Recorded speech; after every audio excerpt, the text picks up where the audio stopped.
There were 3 questions that you can answer with any Facebook group, but those 3 questions and answers, I was copying and pasting that information when people are entering my group to a Google Sheet. I was like, wait, there has to be a better way. I found a tool online, and instead of subscribing to that tool, I said, I want to own this solution. I hired a person on Upwork for $380. 2 people signed up for $7 a month. I'm like, if 2 people can pay this, then 10 people can pay this. And then now it's thousands of people. And then offering them higher packages, which is group coaching, because people just don't want to get emails from Facebook group. They want to monetize their group. So the Chrome extension became a lead magnet that continuously pays and allows me to have warm conversations with my audience. One of the keys, I think you said it earlier, in your success is you have an integrator. When I hire a coach, I'm like, hey, can I pay you for a day? I'll fly in my team member who's the integrator, and I would have them execute in real time. Like while we're there, a lot of people try to do it themselves. And for me, I'm like, you do stuff through other people. You're watching Marketing Misfits with Norm Farrar and Kevin King. Norm Farrar, how you doing, man? Here for another Tuesday, another podcast. Another Tuesday. You are right. We got to change that up, you know? We should have one every day. What do you think? And some days, most people don't realize we shoot these in batches, and some days there's a bunch in a day. So I think one day we did 3 or 4 Misfits, and I did 2 AM PM podcasts. Yeah. And then I guess we avoid Wednesdays with your lunch with Norm, but yeah, it's fun though. But sometimes you get talked out if it's the end of the day on one of those long days. But today's not one of those days. Today. I did an AM PM podcast earlier today, but then we have this one with Kim Dang, which is I think going to be really interesting. You know, one of the things that you and I both always preach is get out, put some pants on, quit sitting behind the computer in your underwear, and get out there and meet people. And this is where I met our guest today, is at the Internet Marketing Party in Austin, which is a party that's been running about 16 years. I think it's the second Thursday of every month. David Gonzalez, who's been on the podcast, I think is back like episode 3 or 4, episode 2, is runs this party. And so I actually went out to it recently, and I met our guest today, and I was impressed, and I was like, hey, you got to come on the podcast. We gotta talk about this. You've been doing a lot of cool stuff. So you never know where you're going to run into someone, and that's going to be amazing to talk to. Yeah, and I just want to restate that the thing about the pants. So, Kev, you do have pants on, right? I do have pants on right now. Because I don't want to even imagine. No, you don't want to even imagine that we're not going to go there, because that would be a horror film. So that's okay. But yeah, that. I do have pants on, but I do have a little dog sitting right next to me, because as we talked about in a previous episode, I just got a puppy on Sunday, a little 8-week-old puppy. So if you hear a little whimper or something during the podcast, that's her. But if she can't see me, she freaks out. So it's because she's adjusting, just 8 weeks and 2 days old now. So young little girl. She did go on the grass, use the bathroom finally today, twice on the grass by herself. So that was quick. She's not trained, don't get me wrong. She's not house trained, but that was progress. So I'm a happy camper. All right, Kev, this is exciting. This is exciting, isn't it? Every Tuesday we'll get to see Kona, ever grow, making sure she pees on the grass. That's right. My wife makes me do that too. So, well, that's, sometimes you need to fertilize it. Exactly. If you fertilize it, you'd be okay. But hey, speaking of fertilizing, there's things you can do to fertilize online. Not in the way you're thinking, Norm, but in fertilize a community, fertilize a group, fertilize a Facebook group, in fact. And that's what our guest today is like a master at. She's like one of the experts at like how can you build an audience and a community without spending a lot of money on ads, and then leverage that into software, leverage that into coaching, or leverage that into different things and it's going to be cool to hear her strategies because it's pretty unique. I'm excited to have Kim on today. I was wondering how you're going to segue that whole thing, but I'm glad it was that way. All right, let's bring on Kim. Hello, Kim. How you doing, Kim? Hey, Norm. Hey, Kevin. That was a very interesting segue. Yeah. Oh my gosh, Kev. All right. It's so nice to meet you. We haven't met. And Kevin told me a little bit about you. And like he said, going to these events, it's so cool because you get to meet new people. Could you tell us a little bit about your background? Yeah. In 2013, I started a wrecking yard from scratch. So a lot of my friends went off to medical school and, dental school and like the typical Asian gotta be a doctor route. And I moved to the desert of California, even though California is a desert by itself, to a little town called Hesperia. And I got a warehouse and I started parting out cars. And that's where my story started with e-com. So I got a few warehouses selling car parts. I exited out of that company in January. But throughout the way, I went from selling car parts on Shopify, Amazon, eBay, to I want to sell software because software is no inventory, unlimited inventory kind of. And that's when I got into Chrome extensions. And I know that when I was selling car parts, I'm like, I wish there was something I could sell that I don't have to ship. There's no returns. And my friend at the time, I was going through internet marketing parties, not unlike the one that we met at, Kevin, where it's like, you're an entrepreneur. What do you do? I'm like, I sell car parts online. And people are like, oh, okay. Is that what you want to do? And I said, not really. I want to be able to sell something intangible. And that's when I got introduced to the book.com secrets and I got into digital marketing, but I didn't know what to actually offer. So the first thing my friend said was create a Facebook group because you can't really sell unless you have a community that has a pain point that is suffering from something, and then you provide them the solution. So when I started a Facebook group, again, I had no idea, like, what am I selling them? I just got sucked into the affiliate marketing world, but I was horrible at affiliate marketing because I was telling people, hey, click on all my links. You'll buy all my stuff, right? Like, this is how I make affiliate money, by forming a group, asking my friends and family members to click on my links. And that didn't work out. So when I was going into the group, there were 3 questions that you can answer with any Facebook group. I don't know how you guys are familiar with groups, but those 3 questions and answers, I was copying and pasting that information when people are entering my group to a Google Sheet. And I was like, wait, there has to be a better way. I found a tool online, and instead of subscribing to that tool or purchasing that tool, I said, I want to own this solution. So I kind of reverse engineered that tool. It just got the data and pushed it to a Google Sheet. I hired a person on Upwork for $380. And then that was my first email blast to 25 people in my Facebook group. 2 people signed up for $7 a month to pay me for the tool.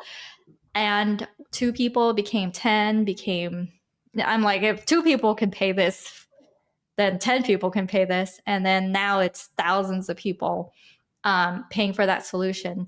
So that's how I got deeper into this world. I automated my dismantling business. Then I got into software.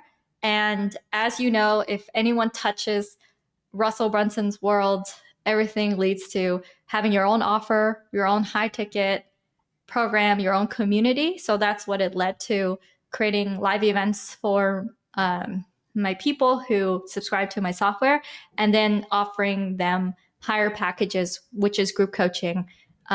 Because people just don't want to get emails from Facebook group. They want to monetize their group. So that the Chrome extension became a lead magnet of sorts that continuously pays and allows me to have warm conversations with my audience. So because of that, I have been behind the scenes to so many groups, and a lot of them are e-com groups as well. A lot of them are coaches groups. So my audience became a lot of coaches and consultants, and then a portion of them are ecom, because ecom people like to monetize and get customers and send them into a community as well. Can I ask? I just want to. This is all that sounds fantastic. We've got so many different rabbit holes we're going to go down, but I got to go back to the very first thing you said. How the hell did you get into? Oh man, I got to go and open up a wrecking yard. Because I don't know if you've ever felt this way. This is how I felt. I felt when I was growing up, I was always the black sheep in my family. I always was doing something randomly weird when everyone else was like marching in this way. So when I was in high school, misfit norm. That's a misfit norm. yes. When I was in high school and the idea was sold like, oh, get good grades, and then you go to college, then you get a job, and that's how your life is supposed to be, that scared me. Like, I don't want to work for someone else. That sounds horrible. So what can I do? So I had a friend, he was listing on eBay these car parts. And I'm like, what are you doing? Can I do that? Let me be your apprentice. And so I did that for free. And he owned a little tiny warehouse in the desert. And that's when I got a glimpse of just a friend of mine. He's like just a regular friend working for his dad, just listing car parts online, used car parts on eBay. And I was first an intern. Then I got paid $10 an hour to list. And then I taught my dad how to do that. So I offloaded the work to my dad so my dad can earn extra money, because we're immigrants and, you know, we grew up very poor. And then, so my parents wanted me to go to college. So that's what I did. I went to UCLA. But during college, I'm like, my experience in high school gave me this idea that if I just list these car parts, I'm not going to have to work for anyone else. I can just work for myself. So my plan was never to go and work at a job. My plan was just to figure out how to list stuff on eBay and get that income. And the more I looked into it, what I did was I went to a lot of these warehouses to poach the people who work in them. So I poached a guy named Hui, and I'm like, Hui, do you want to start your own thing? You know, you don't have to work for them. And he's like, yes. So I teamed up with him. It enabled me to understand dismantling companies, which is kind of like a legal chop shop, legal wrecking yard. And it's not conceptually a complicated idea. You buy these cars at auction for a couple of $1,000s. A lot of cars are totaled because the insurance company would rather total a car, even though it looks nice, than try to fix it because it's more expensive for them. So there's all these car parts. If you go to copart.com, a car is being sold every 2 seconds, I think. So you can just purchase a car on auction, have it shipped to your warehouse. You could get a warehouse on a lease, and then you can tap into this software called Hollander Ebook that with just the car part number, it will tell you all the cars that it fits.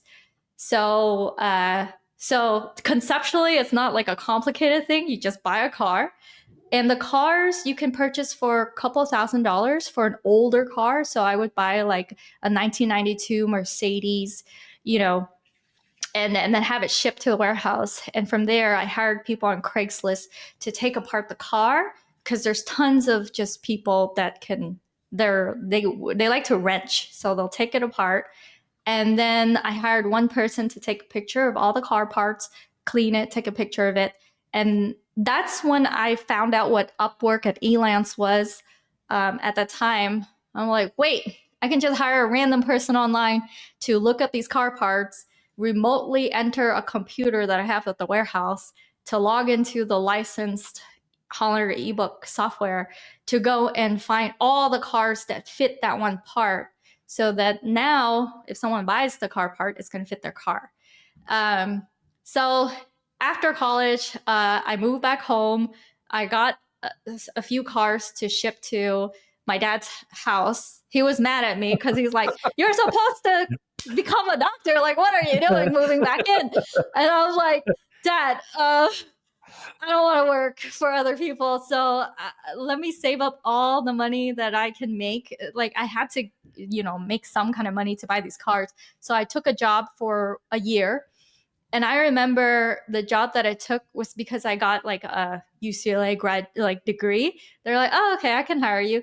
And it was an inside sales job for a government. I just found a job on Craigslist, by the way. It does about 19 million a year, and there's only 4 salespeople, and we were selling huge $1 to $2 million contracts of upgrades of their IT to the federal government, like the IRS, the CIA.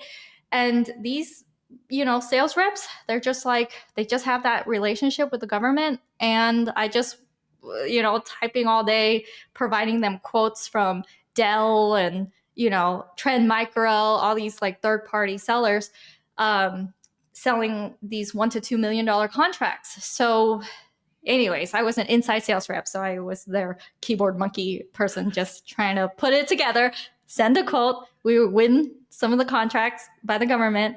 And I worked at that job for a year, and I saved up $26,000. The minute I was like, okay, it's been a year, I'm done. I quit. And my dad was like, "Wait, what are you doing now?" I'm like, "I got a warehouse in the desert, and I'm getting a U-Haul, and all these car parts that are in your garage can now like go to the warehouse." And he's like, "Oh my gosh, thank goodness," because I wasn't paying rent. I was freeloading off of their food, and he was mad because he's like, "Kim, at least pay rent." And I'm like, "No, you want me to stay here longer, or you want me to like get out?" And he's like, "I want you to get out." And so I said, "Okay, so I'm not gonna pay rent. I need to save up all my money." And he's like, "Okay." So yeah, and then I remember my mom pushing this huge wheel into the U-Haul truck. She's this like small Asian lady, and she's just helping me get out. She's like, "Here, let me help you with this wheel." And she's just like, the wheel is huge, and she's a small person pushing it up the U-Haul ramp. And I just remember the feeling of being in the U-Haul, going like driving to Hesperia just on my own, going, "All right, I'm gonna do this. I'm doing this." And then I got to the warehouse, and the warehouse completely empty. There's no pallets or anything, and all the car parts just there. But I felt so happy because I'm like, yes, I already got momentum from the car parts of the first 2 cars that were parted. And and then I didn't know, but the neighborhood, if the neighbors see that you're doing something that they feel is illegal, they'll call the cops. no. So I actually got like After a chop shop. got like 5 cops just surround me when we were taking apart the car in the front of the yard, and they're like, "What is going on? What are you doing?" And they actually pushed me onto the ground and going like, and I'm like, "What? This is what America does? Like, why do you do this? I have the pink slip for this car. I'm just carting it out in the front yard, but I'm not doing anything." So that was an interesting experience, and my dad was so glad when I left. He was like, "Thank goodness. We don't have like cops in front of our house. There's no all these car parts lying in the garage." And then I also had USPS come by, to give me like boxes so I could ship it out. So like there was all this activity in the front that he didn't like. But yeah, that's how I started. It's because I knew a friend that was doing something in eBay. And then in college, I remember I'm like, I'm going to go back to that. I know I'm studying right now, but I'm going to go back to that. And so on the weekends, I didn't have a car because we're poor. So I would convince friends to drive me to places like a shoe shop that was throwing away a ton of shoes into their dumpster because they need to like refresh their inventory. And I would talk to the shoe people and like, hey, next time you dump and throw all this, give me a call. I'll drive by and I'll grab it. So I got all these clean hooker looking shoes to go and list on eBay, and they sold very well. They were like 9-inch shoes, and I just had the like stacked up in my dorm room from the floor to the ceiling, and my roommates were just like trying to squeeze in, going like, Kim, why do you have all these items? Just like, I turned the dorm room into, like a garage. But they got mad at me, but I'm like, don't worry, I'm selling them. This is on eBay. Slowly. You're selling them on eBay or Amazon too? At that time, eBay, because eBay, I was more familiar with eBay, and eBay could sell used car parts, and Amazon didn't let me. It wasn't until I got into the warehouse that Amazon changed their rules and say, hey, we can sell used car parts. And then also, I started selling on Amazon because the eBay conferences, I met these 4 men who sold Amazon FBA. They were doing $6 million a year. And they're like, Kim, come meet us in China. I'm like, what's going on in China? They're like, this Canton Fair. And I said, okay, when? They're like, 2 weeks from now, we'll be in China. Come join us. And I said, okay. And so I bought a ticket. I joined them in China, and we like went to, I wasn't doing, any kind of third party anything. I was just selling car parts. But I met them, and that's when they showed me how to negotiate to like factory workers and, get like bulk discounts. And so I started selling aftermarket car parts. And that's when I could sell more on Amazon after that, when I met these like dudes. But yeah, that was very fun. Like going around China, just randomly like, okay, I'll meet you at this hotel. It's a very fun experience going and doing that. But yeah, so just like a long-winded way to answer your question. Hey, Norm, you'll love this, man. I talked to a seller the other day doing $50K a month. But when I asked them what their actual profit was, they just kind of stared at me. Are you serious? That's kind of like driving blindfolded. Exactly, man. I told them, you got to check out Sellerboard, this cool profit tool that's built just for Amazon sellers. It tracks everything like fees, PPC, refunds, promos, even changing COGS during using FIFO. Aha, but does it do FBM shipping costs too? Sure does.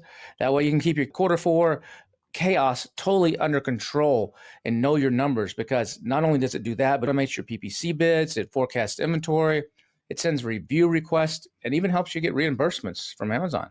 Now that's like having a CFO in your back pocket. You know what? It's just $15 a month. But you got to go to sellerboard.com/misfits, sellerboard.com/misfits. And if you do that, they'll even throw in a free 2-month trial. So you want me to say, go to sellerboard.com/misfits and get your numbers straight before your accountant loses it? Exactly. All right. You got to take chances sometimes like that. That's how things happen. Is you got to put yourself in the circumstances, and sometimes it's a little bit scary, but it leads to all kinds of things. So, how big did you build this car parts company? Was it into the millions of dollars in sales, or was it a small company, or did it grow pretty big before you sold it? I got it to 2 warehouses, and it wasn't like millions of dollars. It was about $50,000 to $70,000 a month in terms of revenue. And I created it. So when I was in Hesperia, which is where it's located, I met a rock climber, and I automated the entire business from end to end with a Trello board, so I could go rock climbing full time. So I automated it. I went rock climbing for 2 years, and I traveled all over, because take home, I didn't need more than, $10,000, $15,000 a month for me. So I was earning a lot more, and my standard of living and my cost was so low because I didn't buy anything. I don't own much. and I was just traveling like a vagabond, from like place to place, rock climbing. So I would get better and better at rock climbing, and I would climb all these spires, like thousands of feet in the air. And so I got to experience, life in a very adventurous way. And I remember telling my friends, they're like, Kim, why do you do that? And I'm like, oh, I don't know. I meet someone that experiences life differently, and then I adopt some of the things that they know, and then I just go all in. So that's what I did. I still had the two warehouses until the reason why I came back to this internet marketing space was because one day this thing called legalize, it has 5 leaves, and in California, suddenly all the warehouses around me turned into grow houses because they were able to pay like 5 times the rent to whoever was renting these warehouses. And I didn't purchase the land, which is a mistake, but the land was owned by this 80-year-old dude that owned all these properties across California and different states, Nevada. So he wouldn't sell it. He just wants to rent out all these warehouses. But because of that, I was asked to be evicted. So I'm like, oh no. So all this business I built was so fragile because someone else owns the land, and they could be like, boop. The license itself is connected to the zoning of the warehouse because you need to be able to be good with the fire department, EPA laws, all that stuff. Because, oil, freon, catalytic converter, all that stuff. So my 2 warehouses became one, just like within 3 months. I had to liquidate like the entire warehouse. And I remember I hosted a $1 sale on Craigslist. Anyone who comes in with cash for $1 can get a part, because I had to get rid of all the parts very quickly. And that devastated me. I'm like, oh my gosh, all this business I built is not going to be able to really, I can't bulletproof this. So that's when I went back into, I stopped rock climbing. I went back, try to figure out how to make money online. And that's when I got into the Chrome extension, the Facebook group world, because my friend said affiliate marketing might work. And then since then I've sold in terms of online, within like 5 years, I've sold 5.4 million online. So it's not like crazy numbers because That's good. I still kept up a nice lifestyle of the high ticket sales, but I traveled every month to like an interesting location while my team did the coaching work. And then the coaching helped get more subscribers to my software. So I kept it like a nice lifestyle business for a long time. But the intersection between Kevin's world and mine is back in January or middle of February. I actually started after 5 years of selling high ticket, I'm like, okay, what else can I do that's a combination of like some of my skills plus a B2C offer. So that's when I took my skills with ecom, Shopify, and then allow that skill to benefit a few clients that we have, helping them manage their Shopify stores. So that was back in middle of February, and then now we're in June. So this is where we are at now. That's a really good story. So you said that one of your big lessons with the auto parts was going on rented land. Isn't that what Facebook is rented land? But it seems like you understand that a group on Facebook is rented land. You don't own that, but what you're doing with the Chrome extension is converting that from rented land to owned land. And by having those 3 questions, and one of those questions I'm assuming is what's your email address. and Yes. you're getting those people off of there, because Facebook at any time could shut down that group, or something could happen, or the group could go dead or whatever. How do you get people that are already in a Facebook group with your Chrome extension? So I understand that the Chrome extension, if someone new is joining, like, before you join, please answer these 3 questions and we'll approve you or whatever. And you capture the information there. But what about if you already have a group with 1,000 people and you add on your Chrome extension? How do you go back and get the first 1,000?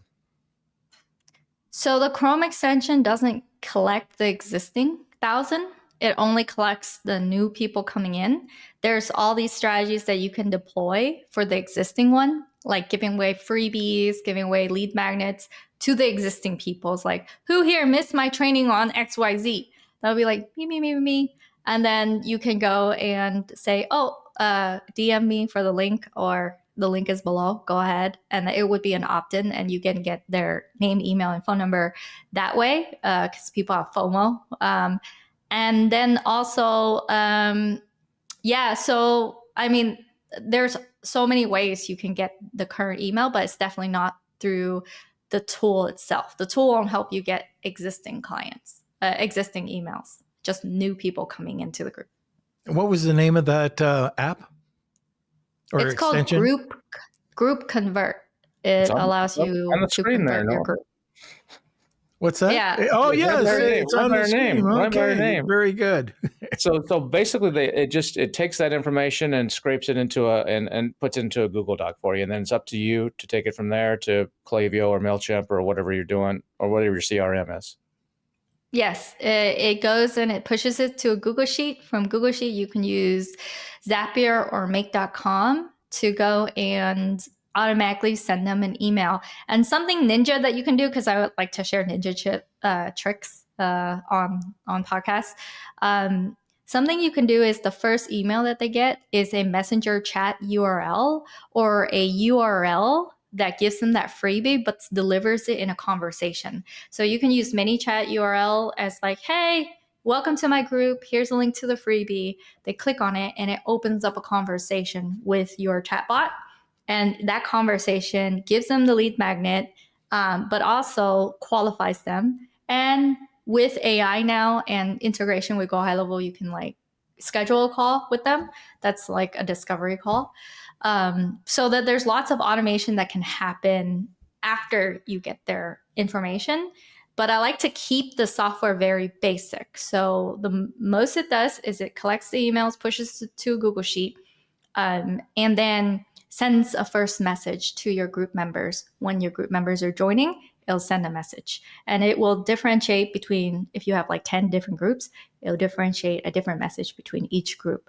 And I just keep it like super simple that way, so that if there's any updates on Facebook, my developer can just come in, work part-time for an hour, fix it for $100 or something. And then, thousands of my subscribers can continue using it without getting mad at me. So yeah, I keep it very basic for that reason. Because of so that's what the Chrome extension does. And I say Chrome extensions are the gateway to so many things.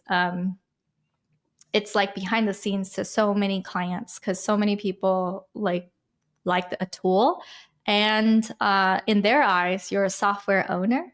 But the Chrome extension only cost me $380 one time.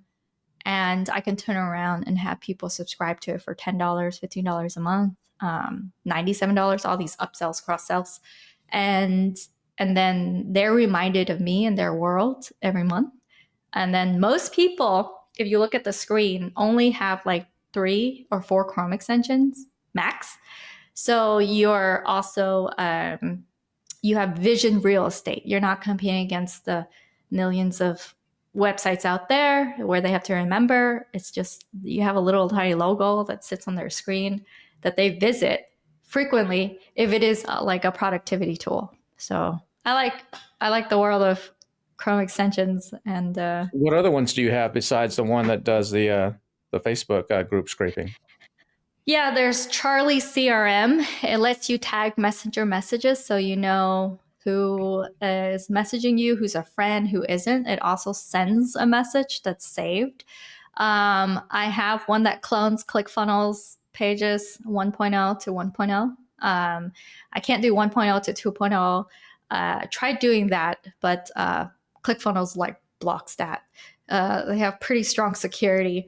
I have one that scrapes. It's called Instant Data Scraper. It scrapes it scrapes Google pages for like leads. So like if it's a long Google page of name, emails, or location, it'll just scrape all that data and push it to a Google Sheet. So a lot of my ideas come from is there a trend? Is there a need for it?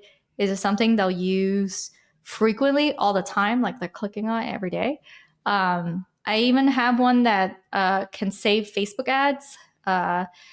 And yeah, I have like various developers create like 9 different Chrome extensions over the years. And I had all 9 created in the first 2 years that I was doing this. So now they have like a lot of that traction from me just talking about various Chrome extensions. And I have a rule.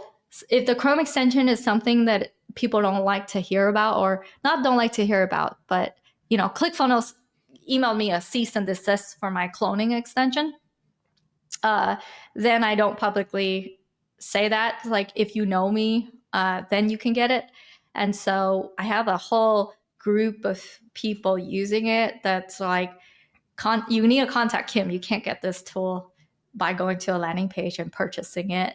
So when I went to ClickFunnels, within like 2 months of publishing that tool, I'm like, the first rule of Fight Club is you don't talk about Fight Club. I had random people poke at me going, hey, I know your rule Fight Club. And they would just whisper to me like as they're walking across. I'm like, oh, he's like, I use your extension. Okay, cool. That's awesome. Now, a quick word from our sponsor, Levanta. Hey, Kevin, tell us a little bit about it.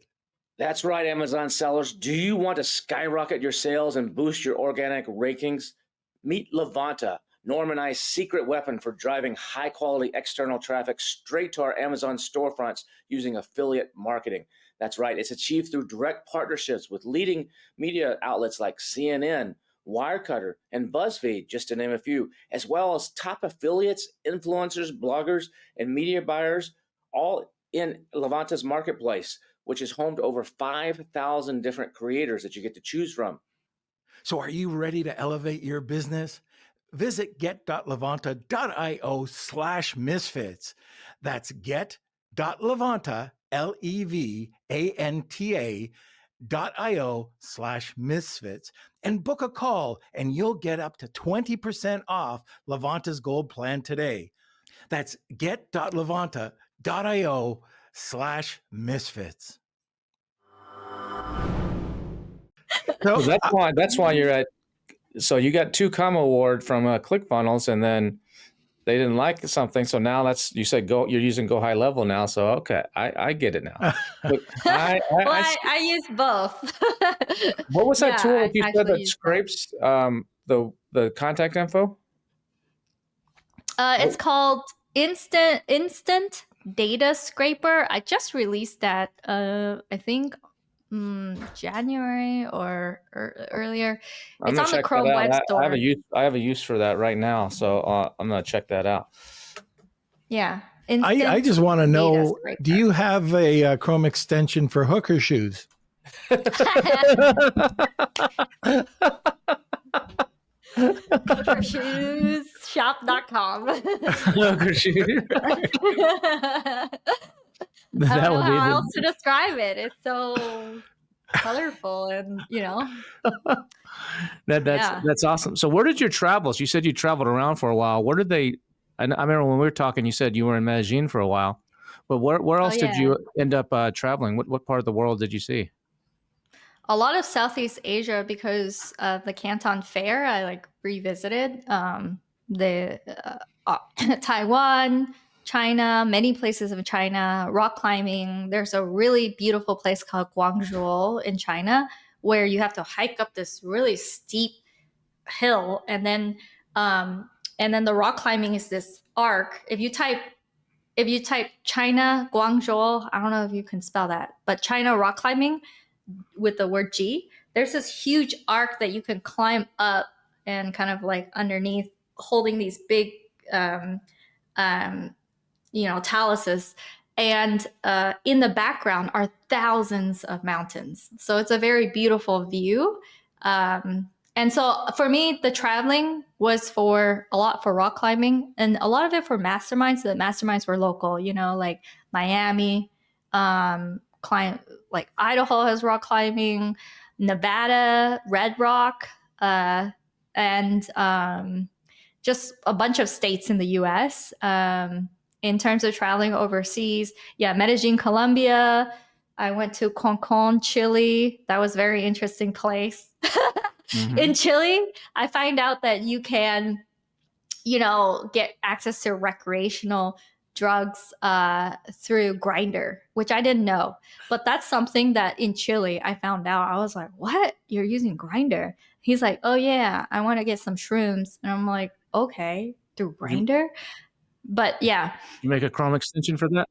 Did you make a Chrome extension for a Chrome extension for everything. that? Yeah, Thailand multiple times. I would love to go to. So I want to go to Europe, but I haven't been to Europe. So most of my traveling is around the states, Southeast Asia, Alaska. To see the Northern Lights.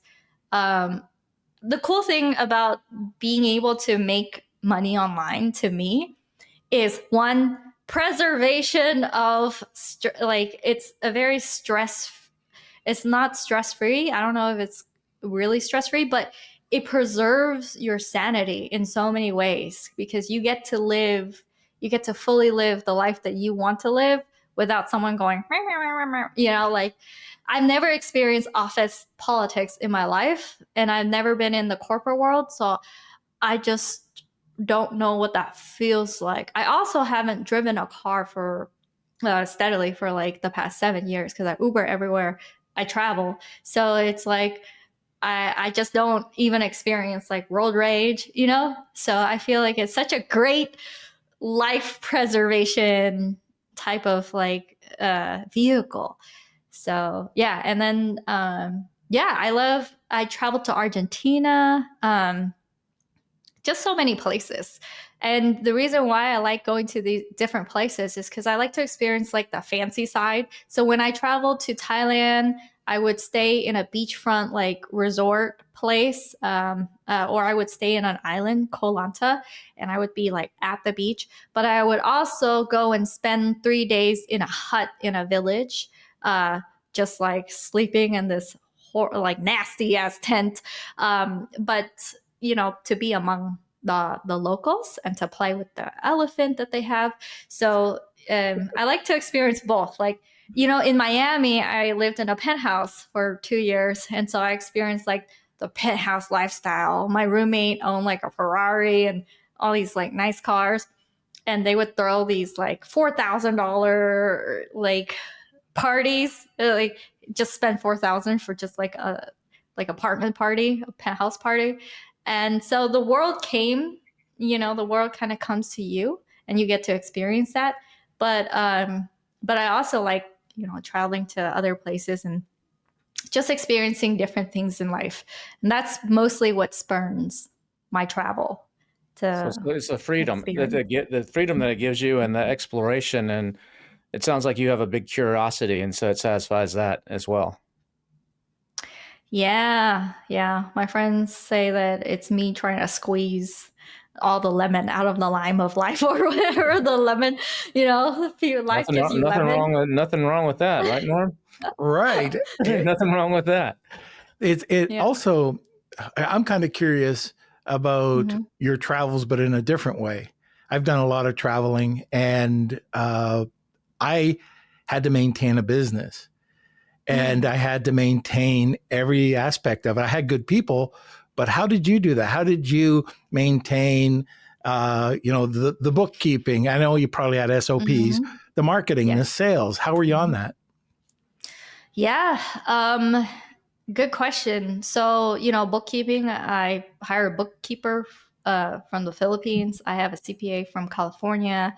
And then in terms of the team, I think it's because I automate so much that they just know exactly what to do next. And I invest like crazy in my own mentorship. So I spent like $370,000 into coaching programs. Mhm. One of it was called Scaling with Systems. And so his program was all about systems, like the Zapier goes to the Slack message to this and that. If there's a sales call, it gets recorded. All the transcription goes into the Slack message. So I had that and then I hire a integrator, and the integrator just implemented all of that. And then I would look for CSMs, client success managers, and I would send an email blast. And then I interview a few CSMs, and I find one person that's really good. And then that person feels magical to, team members enrolling. So I push everyone to that, not team members, clients enrolling. So I'm like, okay, there's a CSM. And so my team is actually, at the largest, it was around 15 people. So it wasn't huge. It was a couple closers, couple setters that were with me for years. And I think it's because the industry itself is so sweet. Like my closer, that she's like, yeah, I love enrolling, because when people enroll, they're like, oh, I love Kim. And so they enroll because of my energy, or they enroll because of certain things, but it's the energy of that environment. It's like sweet for the team members. And then I create live events where they fly in and then they meet each other. And I remember I did a team retreat in Bali because it's close to the in Indonesia. And I had a bunch of people from the Philippines that worked with me for like 2 years. And I got like a villa for like 5K. And they flew in, they got to meet each other, and then we went snorkeling, we went ATVing at midnight. And so for me, I had a lot of systems set up, but a lot of it was like, I believe, team members liking to work in the environment.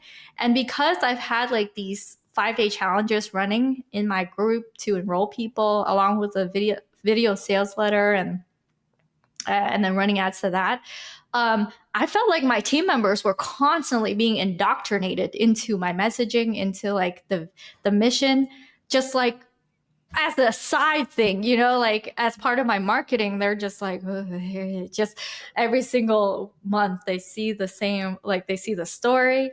And then we have lots of clients' testimonials. So there's always a new, like I have over 400 videos of me interviewing clients for like an hour, going like, what was successful for you? And then I have my team members interview them. So we have like hundreds of that, and they're surrounded by that. So I feel like the glue that held people there is because of that environment. And when I moved to a B2C offer, which is what I have now too, the people don't know about me. They're enrolling. They have no idea who I am.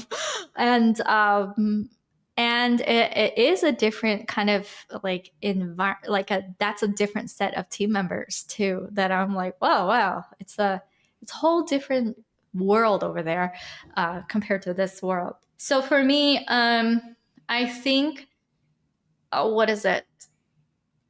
I think that I was able to pull things together because of a combination of things. This is what one of my mentors said. Like, I saw $1 million offers going through with the contracting world. So I was used to seeing millions of dollars. I invest big in myself, like $40,000, $80,000 mastermind, so that I bring a team member, so they execute and I learn.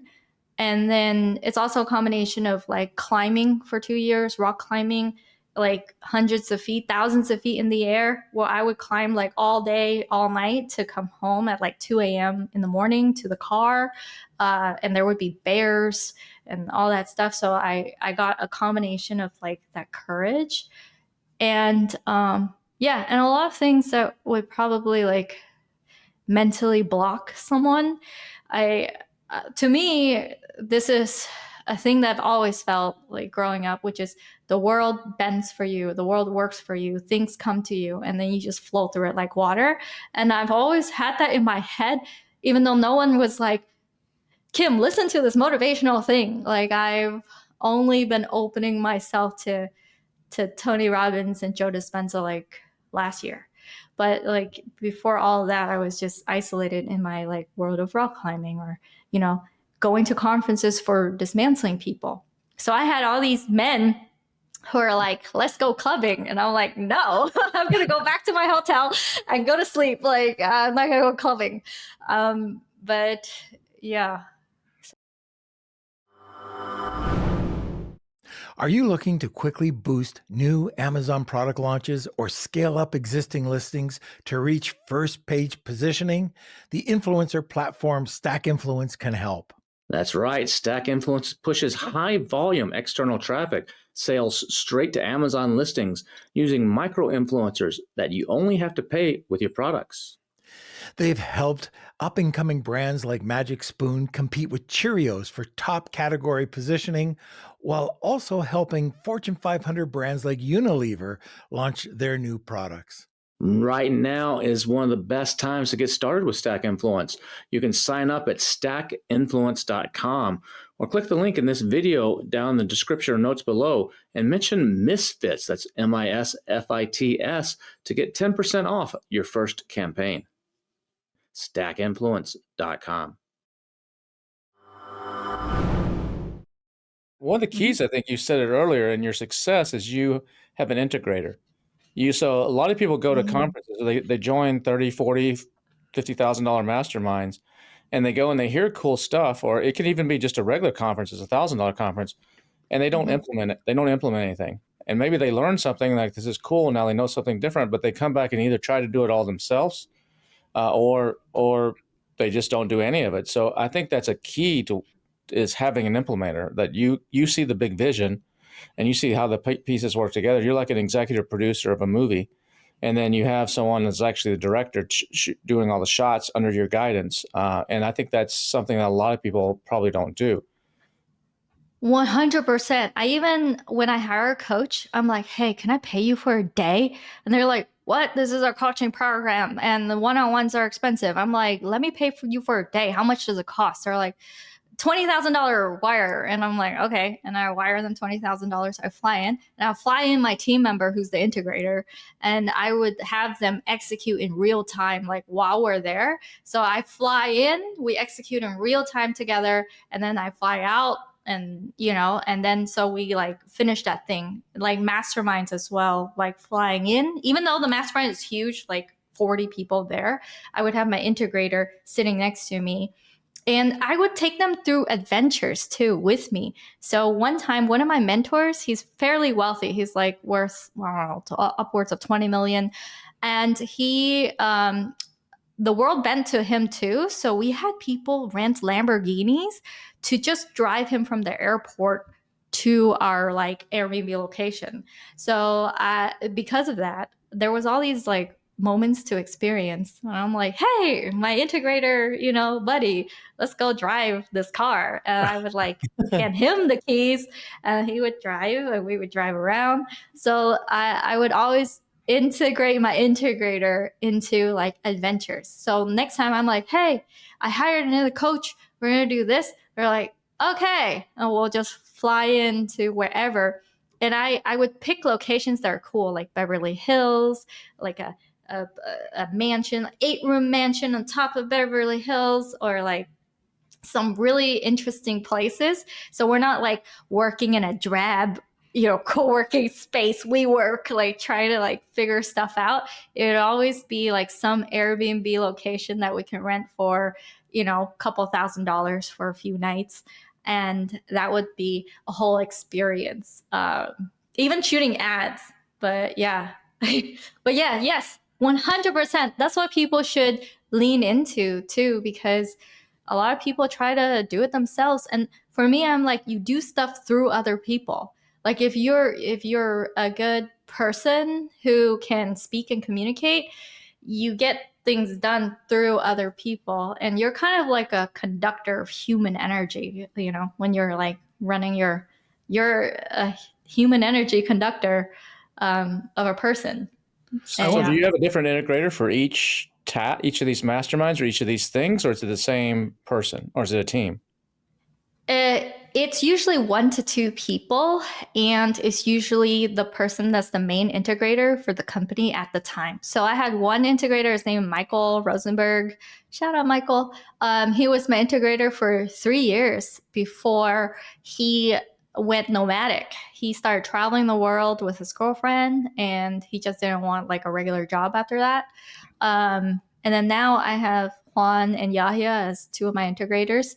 And and they go through the ringer, as in I like took them through lots of Go High Level tests and like ads and all those tests for them to become an integrator.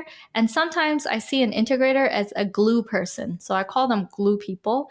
They have to also have personality. They also have to be, they can't be just like a technical robot, because they're the ones that interact a lot with team members. Like, hey, can you fix this app? Can you like update this landing page? Can you, with Shopify, it would be like, hey, can you like there's so many things. So it allows for different types of people to interact with them and have a good fast response, smooth experience. So they need to also be a people person if they're an integrator.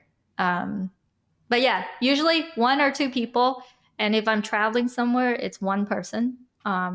Because even managing 2 people trying to do stuff at the same time is so much work, especially if you have a mentor trying to teach something. Hey, the mentor is like this, this, and this. This needs to be this got to change. You just talking to 1 person that's updating the landing page in real time is like, it's as much as to me, because of my business is smaller, I don't have like a 100-person team. It's how I am able to manage my energy by learning and then someone's implementing.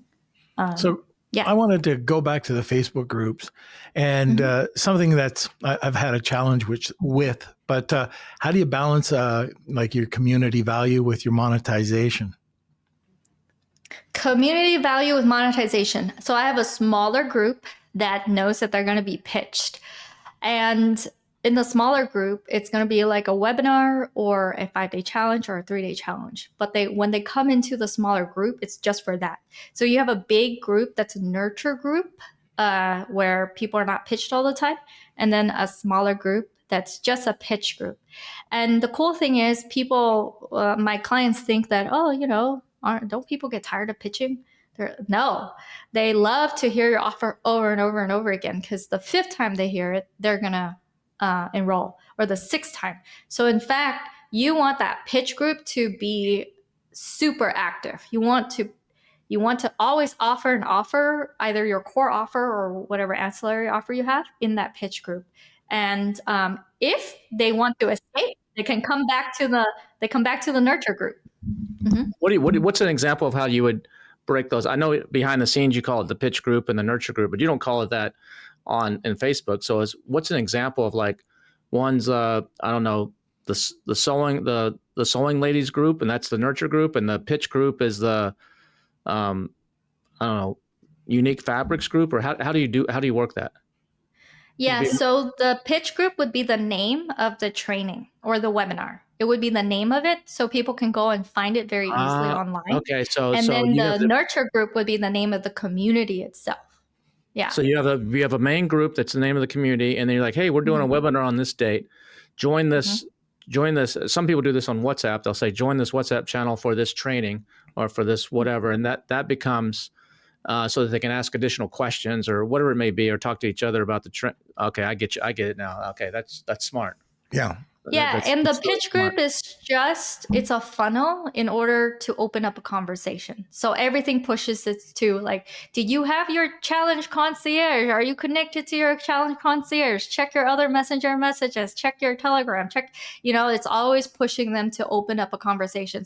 Do you guys have questions? Make sure you contact your group concierge. Who here isn't assigned to a group concierge yet? They're like, me, I'm not assigned. Okay, we're going to assign you one. And so that allows that conversation to be open, and that's where you can qualify them inside of the DMs using like a few setters. So that's why we have a pitch group. The pitch group is a reason to open up that conversation, and they're way more open to that conversation because they're like, well, I'm getting a group concierge to help me through this process.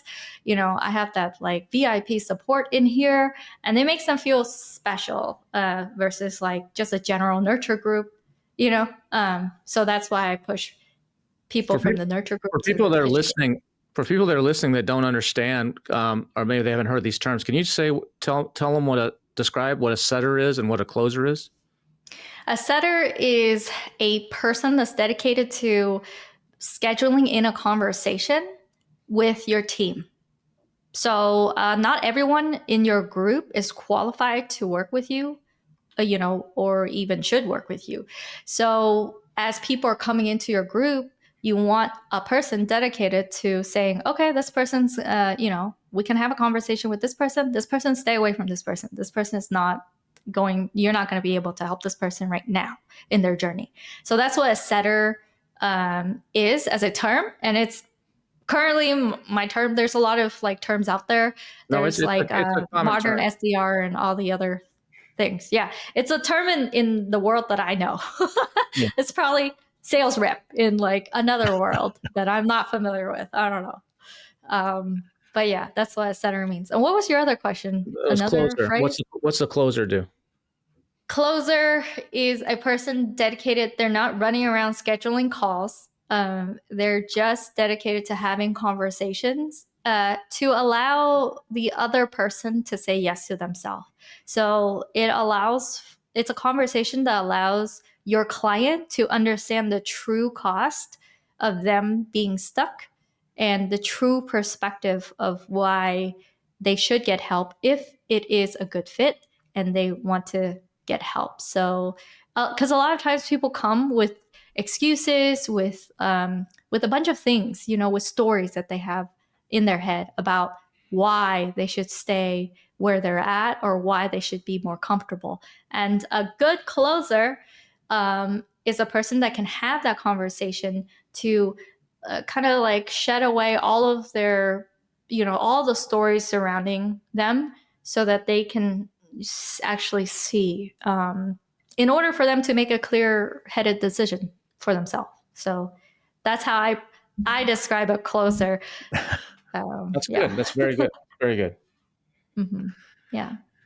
So okay, go ahead, Kev. I got one other question, Norma. So this new thing you're doing something with Shopify, like one of your high ticket things is a Shopify service for people that want to kind of get some quick wins with some like drop shipping and stuff. Can you explain what that is to us? Yeah, so we offer Shopify management and build services. And what that looks like is a lot of our clients aren't already good with Shopify, or they don't know that this world is real or exists or is possible to have a digital asset online where they don't have to purchase a ton of inventory upfront. I know everything works, right? Amazon works really well. All these different vehicles work. Everything works out there. But with Shopify, the benefit is they see those quick wins. They don't need to purchase all this inventory upfront. It can be drop shipping. And when I dive into this world, the crazy experience that what I'm experiencing is there's so many more people who I call it some human beings, some people grew up with a flawed decision making, kind of a flawed decision making mindset, which is they put all their eggs in one basket.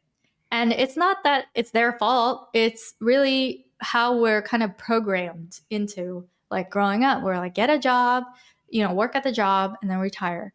And because of that decision making process, I end up meeting people online who work like one of our clients. He drives 100 miles a day and he sells to oil rig companies and he's a salesman for oil rigs. And so that's the reality he knows. He's been doing it forever. But it feels stuck. He feels stuck with it because he isn't an entrepreneur. He can't just go online and create it because also he's like older, right? So there's all these people that exist that are like that. And then in order for like what we know, our world, it's like, oh yeah, you can put together Shopify, store. You can run ads to it at the very beginning, just with like best-selling products. There's drop shipping tools like AutoDS, Zendrop, all these things that tap into 30 plus markets, other Shopify stores, TikTok shops, and then there's also a very big, I call it people who buy trends, people who purchase products that are trending. And that's their habit. They like to purchase into these trending items. So from an image, scrolling on their phone, they'll just purchase an item without like doing much research behind it because that's part of their behavior. Hey, Kevin King and Norm Farrar here. If you've been enjoying this episode of Marketing Misfits, thanks for listening this far. Continue listening. We got some more valuable stuff coming up. Be sure to hit that subscribe button if you're listening to this on your favorite podcast player, or if you're watching this on YouTube or Spotify, make sure you subscribe to our channel because you don't want to miss a single episode of the Marketing Misfits. Have you subscribed yet, Norm? Well, this is an old guy alert. Should I subscribe to my own podcast? Yeah, but what if you forget to show up one time and it's just me on here? You're not going to know what I say. I'll buy you a beard and you can sit in my chair too. And you can go back and forth with one another. Yikes. But that being said, don't forget to subscribe, share it. Oh, and if you really like this content, somewhere up there, there's a banner. Click on it and you'll go to another episode of the Marketing Misfits. Make sure you don't miss a single episode because you don't want to be like Norm. Oh. So I'm tying in the behavior pattern of people who love purchasing and contributing to the consumption. That's how they contribute to society. They purchase products. And then the other people who don't know another way, but will take too long to educate them, really. Or some of them will never really want to learn. And then I'm pairing them together with an asset in the middle that allows for them to be able to see that this world is real, it exists. It's not get rich quick by any means. It does take 6, 7, 8 months to even really like break to get into like the profit zone, and to have a sustainable asset. But that's what we do. We pair these two audiences together in order to make that happen. And it does require a lot of back-end work, as in, in order for ads to work well, you need to make sure that you're pumping creatives like crazy. So it is a volume game with creatives. And then there's also speaking to suppliers and all these behind the scene things. However, the main premise is so much of the world still don't know that you can have a digital asset that is a good arbitrage between these consumers and then the suppliers, and having that, having them get a piece of that profit for themselves. And then over time, because you build a good relationship with the bank through the asset, through Shopify, you can go and increase your credit line. You have, and then you can even list your store along the way. I call it, I don't call it. It's called drop branding. You start off with drop shipping, then you sell a certain amount, then you negotiate with the supplier, and then you can have your brand on the product after you buy in bulk for a while. Then it can be a brand of the store. So it allows for that asset to have increased value and be listed on like Empire Flippers or Biz Buy Sell, and have the potential to exit to another company that might purchase it for access to the credit line in the long term. And they know how to scale it beyond what it is. So that's the way I describe this like world. And that's how I see it Yeah. And I can do it in a more succinct way, but that's how I describe things. That's good. No, that's awesome. That's really, really cool. So you got your hands in a lot of things.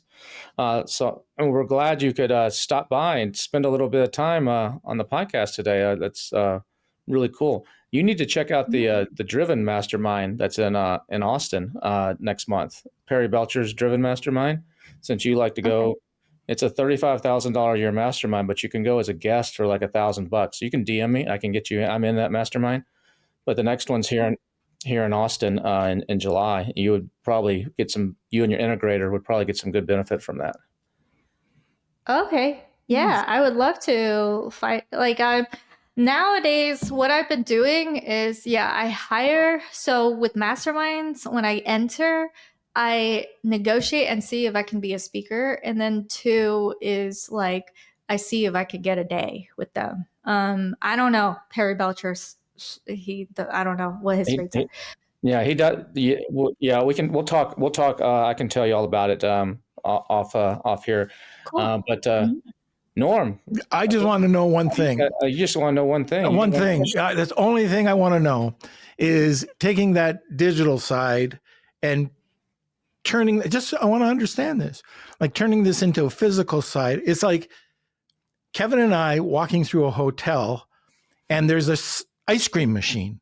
So it automatically draws us over to the ice cream machine so we can eat. Is that correct? Is that like the digital service does? I'm just wondering. It's similar, Norm. It's similar. Similar? Okay. Similar. It's similar. Right. It's similar. I was just wondering. But okay, at the end of every podcast, Kim, we always ask our misfit, do they know a misfit? Yeah, I actually know a lot of misfits. But I don't know if you've ever interviewed, I mean, a lot of my mentors are amazing. Like Ravi Abwala, his program is pretty good. Maybe you can interview, I don't know if you've ever interviewed him, but he has his own podcast and his own audience. And I think, he grew his coaching company to over 25 million so far in the past several years, like 3 or 4 years, which is quite a feat. So I could introduce you to him. And then, I don't know, Tanner Chidester was one of my clients, and he has a podcast too. So that could be another misfit person. I don't know if you've interviewed any of them. No, we haven't. That's fantastic. Mm-hmm. So I think this is the end. Alaric Heck, have you interviewed him already? You must have. He lives here. No, I haven't. No, he runs one of the biggest YouTube. He has a whole office that's like huge in Austin, and he runs ads to YouTube. So he's been doing it since he was like 11. Now, he's really, really good with YouTube ads. We'd love to hear about that. Yeah, no, that one would be. All 3 of those sound good. We'll have our EA Mary reach out to you, and maybe you can get some contact information for them. We'd love to talk to them for sure. Yeah, for sure. Alaric, he's local, so he'll just like hop over probably. Yeah. Perfect. Yeah, and he's in every mastermind I can think of. He's like in 4 on rotation. Awesome. Well, it's been great chatting with you. This has been fun. Yeah, I enjoyed speaking to you guys. I didn't realize when I was speaking, talking all those things, I'm like, man, that was a lot. But yeah, my main focus, I've automated all the other businesses. My main focus is the Shopify one. Managing Shopify stores and scaling them is the main one I'm focused on right now. All the other ones came through my past, but I'm not juggling like a bunch of businesses at one time. I just focus on one for like years and years and years and years until it's gotten to a certain degree. Then I go and do the next thing. So I just don't want to come off as like Kim is juggling like 7 different, companies, because that's not the truth. No, but there's good lessons and good stories in each one of those, and so that's what you shared today. I even learned a couple things and have a couple ideas off of this, and so that's when you know you hit a home run. I love that. All right. I had a fun time talking to you guys too. I know with StreamYard, you like put me into the room. Yeah. But I got another question. I'm sorry, Kim. It goes back to rock climbing. Just before we let you go, is it possible to learn rock climbing? Like, it looks pretty hard, but can my feet touch the ground and learn doing that arch? I'd love to do it, but There's rock climbing walls, Norm, where you can No. That's not going to happen. Touch the ground. You'll never see me do that. But if I could touch the ground, like low hanging monkey bars, but is that possible? There is bouldering where you can be very close to the ground and just like I want to be on the ground. Bit. So that would fit you if you like bouldering. Norm. That's good. Yeah. That's how we go viral. All right. I want to see you bouldering. All right, Kim, you had it right. I am going to remove you, and we'll see you in a bit. All right. Thanks, Kim. Thanks, Kim. Now I got to figure out my other job. It's the green button, Norm, or the red button. No, it's not. No, that'll cause an explosion.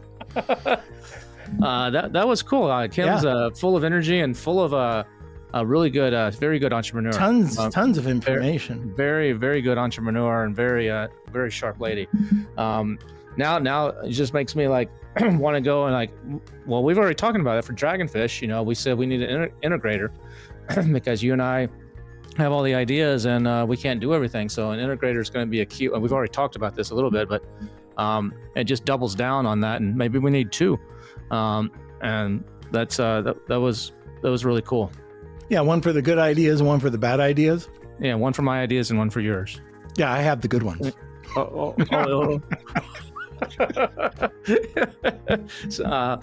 you've already had your two good ones for this week, so you're not allowed to have any more this week because then I'll look bad. All right, very good. So I have to maintain my image, Okay. You can't bring me down. I won't do that, Kev. Ever. But hey, if you, we never try to bring you down on this podcast because we're always trying to bring you up when in the world of marketing, and I think as you can see today from this talk we had with Kim, I think a lot of people have some things rolling around their head and some ideas and some inspiration, if nothing else. So if you like this episode, be sure to share it with someone that you think might benefit from hearing it. Make sure you hit that like button, subscribe. Whether you're watching this on YouTube or you're listening on Apple Podcast or Spotify or wherever you may be listening, and leave us a comment. And if you want to check out some of the past issues, you can always go to marketingmisfits.co, and you can check out the past issues. Or if you don't have time to listen to an entire hour-long podcast, we have something else that will take care of that, Norm, right? We've got a couple things now, Kev. The YouTube channel, which does have the long form. So if you want to hear the entire podcast, it's Marketing Misfits Podcast. And if you want to hear the short version, 3 minutes and under, where we extract 4 or 5 different interesting pieces of information from each episode, you can head over to Marketing Misfits Clips, and you'll see a ton of 3 minute and under snippets. But on top of that, we also got TikTok going on for us now. Just started a few weeks ago. That's awesome. I'm looking forward to seeing some stuff on TikTok. Actually, you know what? I actually did the other day. I was like scrolling through and I was like, what's this damn dude? Looks like Norm with a beard here. Oh, that's the Misfits. Yeah, I was dancing, right? Yeah, I think you were trying to boulder. You're like going across a boulder and your pants are falling down. I could say I think I hooked on a little rock. All your little segues today. Okay. All right, hey, but we'll be back again next Tuesday with another episode. So hopefully we'll see you then. Or in the meantime, go listen to some of the past ones. There's a lot of really good ones in there. I thought you were going to say something else. All right, guys, we'll see you later. Take care.